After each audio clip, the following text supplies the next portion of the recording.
nga po 'no, totoo naman po talaga na malaki nga po yung naging improvement ni Viancy simula ng nagkaroon ng EDSI. Yung dating mahiyain, kita naman po natin, ibang-iba na po siya ngayon compared noon, no? At mapapawaw ka po talaga sa kanyang pinagbago. Although din naman po nagbago yung ugaling meron si Viancy. 'Di ba? Kita naman po natin.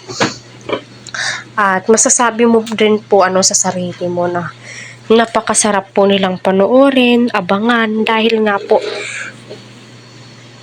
solid na solid po yung samahan po nila kahit naka-on at naka-off yung camera, makikita sa behind the scene. Alam niyo din naman po talaga maiiwasan yung behind the scene kasi nga sa totoo kumbaga artista po yan sila. 'Di ba? Inaabangan po yan sila ng sambayan ng Pilipino aside sa iba kasi kita naman po natin na malaki yung pinagbago o ang laki ng improvement ng views ng Team EDSI ngayon, 'di ba?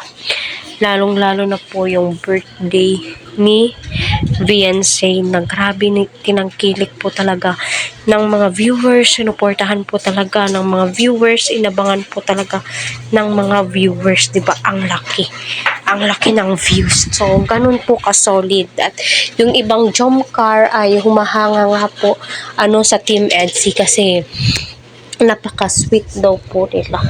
Yung tipo titigan lang, walang hawakan, nakangiti, pero ramdam mo, nangungusap po yung mga mata nila. Yung tipo may ibig sabihin po, 'di ba? So, totoo naman po, kaya patuloy po natin silang suportahan. Although lahat po ng Key Angels naway suportahan po natin at tangkilikin po natin ang kanilang mga video na walang lamangan, walang kumpirma, walang comparison. Yung hindi po natin kailangan, ganito si Juan, ganito, no. Hindi po natin kailangan o dapat na ikumpara sila, di ba?